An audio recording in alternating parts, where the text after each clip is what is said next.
The first knock didn't sound like wood on wood. It sounded hollow, like someone rapping from inside a chest cavity. Emily stopped in the middle of her tiny hallway, coffee steaming under her nose, and listened. 3 measured taps, a pause, 2 more, a pattern. Her building made plenty of noises. Old pipes coughing, neighbors arguing through paper-thin walls, but this came from inside her apartment, from the wall that had always been blank, harmless, forgettable. Now it wasn't blank. A door stood where there had never been a door. Dark, old wood, veined with gray, like dead bark.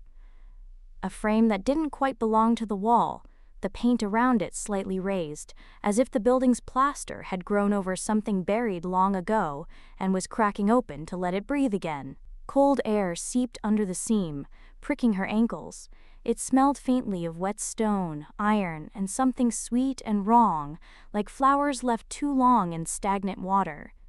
Emily's phone buzzed in her hoodie pocket. Daniel, from across the hall.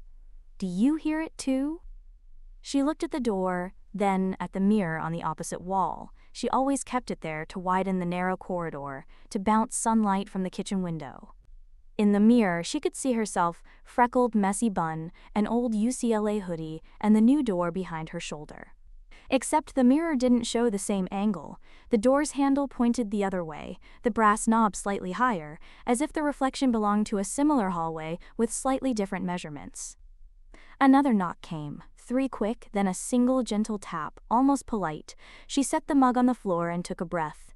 "Hello?" Her voice sounded smaller than she meant it to. The door breathed back, a faint hiss of colder air. The knob twitched, millimeters, enough to catch light. Emily reached toward it before her brain could veto the impulse. Skin to metal. She imagined frostburn flaring across her fingertips. That was when the mirror betrayed her. Her reflected hand didn't rise with hers. The girl in the glass stood perfectly still, eyes pinned on Emily as if Emily were the reflection. A slow, unnatural smile climbed her reflection's face, a full second before her own muscles moved. Her phone buzzed again, urgent. "Emily, don't touch it." The door knocked once, sharp as a gavel. And the light in the mirror hallway dimmed by a fraction, like a cloud crossing a second sun Emily couldn't see. She snatched her hand away. The door waited, patient. Something on the other side shifted its weight, testing the hinge. For the first time since moving into the building, the place felt inhabited by more than rent and routine. It felt occupied. Then, so faint she thought she imagined it, a whisper slid from beneath the door. Not words, her name. M. Her mug toppled. She didn't notice the coffee bleeding across the floor. She noticed only that the voice wasn't coming from the hallway behind the door. It was coming from the mirror. Emily stumbled backward until her spine hit the kitchen threshold. The mirror showed the same hallway, same scuffed baseboards, same cheap overhead light, but her reflection wasn't where she stood. The other Emily lingered by the door, hand floating near the knob as if the glass were a time lag. When the reflection finally turned, it didn't track Emily. It looked past her, into the kitchen, into a place no mirror should see. A panicked knock slapped her apartment's front door. Real wood, real hallway. Emily jolted, sprinted, and tore it open. Daniel squeezed through, face chalk white, breath tearing like he'd run the stairs. He shoved the door shut, slid the chain, and braced it with his shoulder out of habit rather than logic. His eyes tracked over Emily's head to the new door and went wet with dread. "It picked you," he said. "Don't touch it." "What is it?" He swallowed. "A mistake that remembers." He rubbed his forearm like chasing off goose flesh. "Last year, it came to my place. Same spot, different wall. It knocks until you answer. My brother was visiting. Said it had to be a contractor error." He laughed. Daniel's mouth twitched. "He doesn't laugh anymore." "What do you mean?" "He opened it." The 2 words fell like coins into a well. "I grabbed him, I swear I did. But the dark on the other side wasn't empty. It took hold." He dragged a sleeve across his face. After, the door was gone. Police asked me what happened to my guest. I didn't have words that fit reality. Months later it came back. For me. But I didn't answer. It starved a while and left. Starved? Emily whispered. It wants faces, he said. It wants recognition. If you see it, it knows where to knock. As if summoned by definition, the new door moaned in its frame, fibers creaking like something heavy leaned against it from the other side. The knob ticked another degree. The mirror's hallway light dimmed further. The girl in glass lifted her chin the way predators do when scenting air. Emily gripped the counter. If I don't open it? It waits, Daniel said. It learns you. It starts using other ways. The knocks resumed, complex now, a staccato sequence that sounded like tapping teeth. The brass knob on the mirror's door turned first, smoothly, while the real one lagged a beat behind. Daniel grabbed her wrist. Listen to me, he said, voice tight, eyes glazed with remembered terror. Whatever you do, don't look at its face. People can't forget it. But worse, faces can't forget you. The mirror, Emily smiled again, but this time the smile didn't end. It kept unfolding, teeth cascading back like a spiral staircase disappearing into night. Somewhere inside the wall, something smiled back. The door shuddered. A bass thump rolled through the apartment, knocking a framed print from its nail. The bulb overhead hiccuped light, then held it, trembling. Emily felt the sound in her molars. Daniel lunged for the new door and braced his shoulder against it, hands splaying on the cold wood. "Help me!" he gritted. "If the hinge gives..."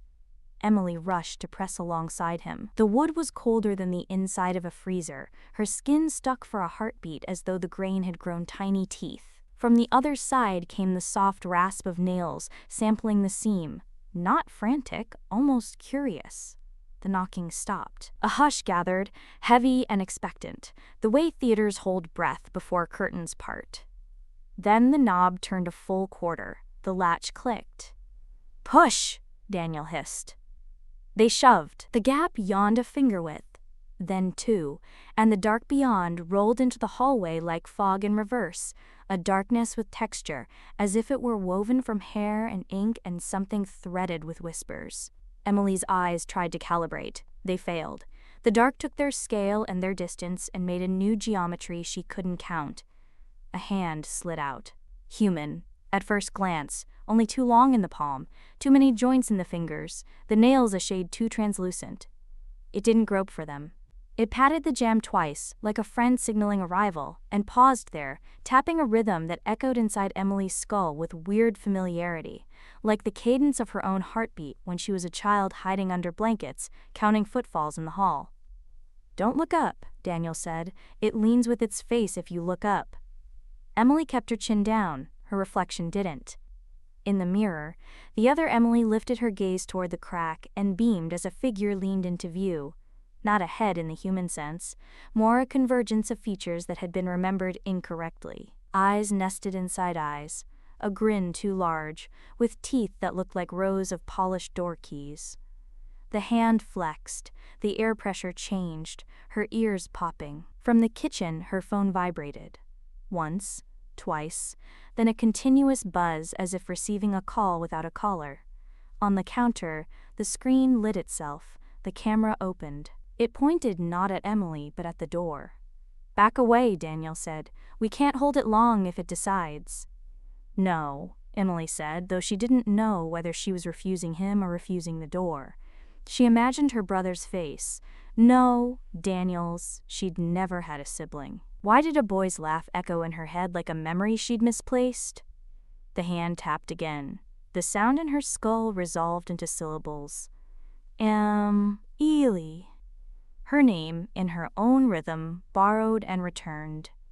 The mirror showed the face lean further. The glass bowed a millimeter, like something heavy pressed against the other side of it from a hallway she couldn't step into. The other Emily's pupils ballooned until the eyes were almost all black, hungry and adoring at once.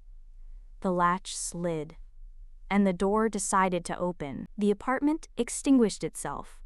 Not a simple blackout, this was a withdrawal of light, a drawing in, like someone inhaled and took the room with them. For a moment, Emily saw only the seam of the door, a pale line like a horizon.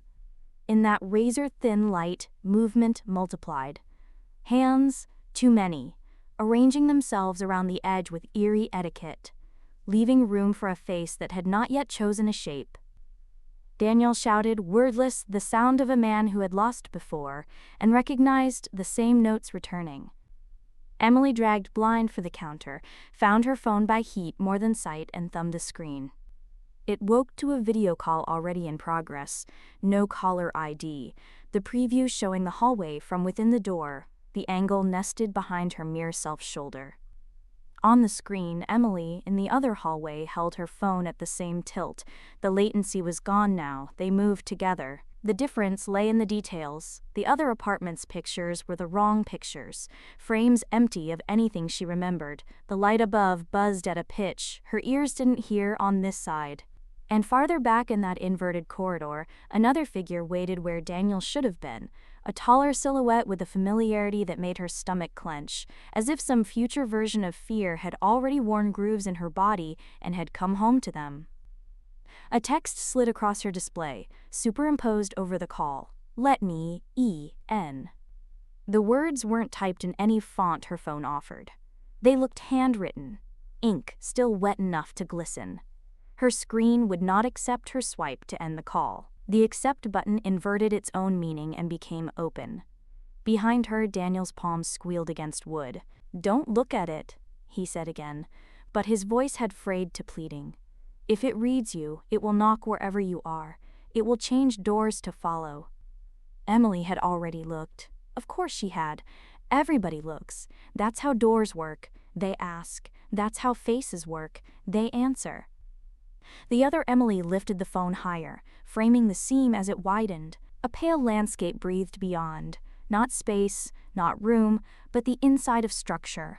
Arches of rib-like beams, lath and plaster knitted like tendon, conduits coiling in slow peristalsis, as if the building had always been alive and very patient. The camera auto-focused on motes of dust that drifted like pollen, each speck long enough to cast a needle-thin shadow in a light that came from no bulb. The message flashed again, "Let me in." Then smaller, "O.R. I'll let you out." The overhead bulb coughed back a dim glow. In that grayness, Emily saw a second door across her living room, a door that belonged, the one to her balcony, shiver and brighten around its frame, as if the pressure differential between worlds had found another exit. The balcony handle rolled by itself, gently trying, the glass breath fogged from outside. "Choose," the whisper said, not from her phone now, but from everywhere wood met wood. Emily pressed her back to Daniel's and counted. Childhood habit. 3 for luck, 2 for courage, 1 for lies. On 3, she said, "We slam." They didn't slam, the door did. It shut itself, with exquisite politeness. The room exhaled, the phone went dark, the mirror remained. Her reflection didn't. It raised one hand in farewell, its smile relaxed, almost tender, as if welcoming a guest who had finally learned how to knock correctly from the wrong side. Morning arrived with counterfeit normalcy. The new door had vanished, leaving white drywall that showed no seam, no scar. Emily laughed, a small, cracked sound that didn't convince even her throat. She checked the cabinets, opened the closet, ran the shower to hear the pipes behave like pipes. In the hallway mirror, sunlight from the kitchen window made a cheerful rectangle on the floor. She lifted her hand. Her reflection lifted too. Perfect sync. For a breath, she believed. Daniel didn't answer his door. She knocked, then pounded. She tried his name the way a person tries a password they know will fail and hates themselves for hoping. Maintenance came with a master key. Inside, bare rooms echoing, a thin scrim of dust on the floor like a stage no one had walked in months. No toothbrush. No dishes. A rectangle of a lighter patch on the wall where a picture must have hung. In the living room, Sun fought a losing battle against a wall that seemed to darken by preference. There, parting the paint like wet paper, was a door. It was older than Emily's had been. A note hung crookedly from a single piece of tape, paper tremoring in the air that leaked around the jamb. The handwriting listed downward, letters loosening, as if written by a hand learning to be a hand again. She opened it, now it wants more. Beneath, a smeared shape that might have been a fingerprint, or a kiss. Police were called. Voices filled the hall, along with the practiced choreography of authority. Emily learned the choreography had a blind spot. When the officer shined his flashlight at the wall, he saw only paint. Emily watched the beam pass through wood that existed as obviously as her own bones. She said, quote, "There's a door," and heard the quality of a lie in her voice, because lies, like doors, require agreement to function. Back in her apartment, her phone woke to a new lock screen without asking permission. Photograph. Her hallway, perfectly lit, impossibly crisp, the kind of clarity no phone owned. In the frame, the white wall was not white. It was a door the color of deep river water, where light drowns quickly. A caption in the corner, as if a camera app had become an oracle. Tonight. She turned the phone face down. It hummed anyway, as if alive in the dark. That evening, as the building's ribs settled, and the neighbors, lives stacked in ritual layers above and below, Emily assembled a toolkit she had never owned: hammer, chisel, pry bar. She bought them with shaking hands, telling the hardware clerk she had mice. She didn't know if she would use them to open or to close. At 11:59 p.m., a new knock came, not from the wall this time, from the mirror. A soft, almost embarrassed tap, like a friend trying not to wake a house. Her own face in the glass blinked and stepped forward a fraction too soon. The mirror's depth thickened, the glass no longer reflected, it held. Emily set the hammer down. Her arms felt borrowed. "No," she said to the girl she had been and might still become, "you can't come in." The reflection smiled with something like pity. Behind it, a corridor unspooled where hers should have ended, lined with doors that had never existed in any sane blueprint. Some were ajar. Some wept thin lines of light. Some breathed. "Then knock for someone else," the whisper said, honest and obscene. "That's how you close what wants more." Emily remembered Daniel's note. She remembered the choice the thing had offered when it moved to the balcony. She looked at her front door, the one anchoring her to leases and deliveries and tired Tuesday nights. She imagined walking across the hall, raising her knuckles to some other neighbor's wood, giving the pattern she now owned. 3 knocks. Pause. 2. The mere Emily waited, head tilted, patient as tide. Emily lifted her hand and began to knock.